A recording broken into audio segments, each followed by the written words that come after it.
Leur territoire, les eaux profondes, leur mission, effectuer des travaux publics sous-marins. Ce sont les scaphandriers.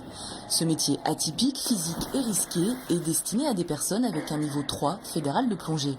L'AFPA d'Auray propose désormais de s'y former, mais attention, pas d'amalgame avec la plongée de loisirs. Elle s'adresse à des personnes qui ont déjà une expérience de la plongée et qui en même temps ont construit un projet professionnel, qui savent ce que sera le métier de scaphandrier de travaux publics.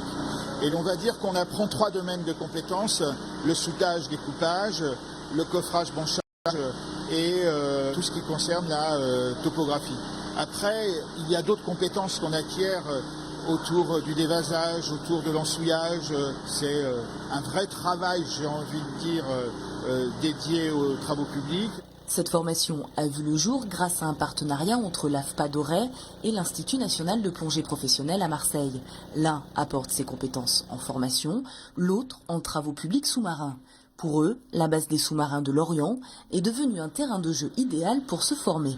Dans un passé professionnel où j'étais officier de marine, j'ai passé 2 ans dans une alvéole à Brest, dans la base sous-marine de Brest, et j'avais vu tout le parti qu'on pouvait tirer en termes d'instruction de cet espace qui est clos, qui est soumis au courant, à la marée et à des visibilités sous-marines qu'on ne rencontre pas en Méditerranée. Voilà le lien, effectivement, c'était de pouvoir proposer aux scaphandriers un espace sûr, à la fois soumis au courant et aux marées, qui rencontre des conditions de plongée différentes et un peu plus difficiles qu'en Méditerranée. Depuis la mi-octobre, ils sont donc une douzaine à suivre cette formation de 20 semaines.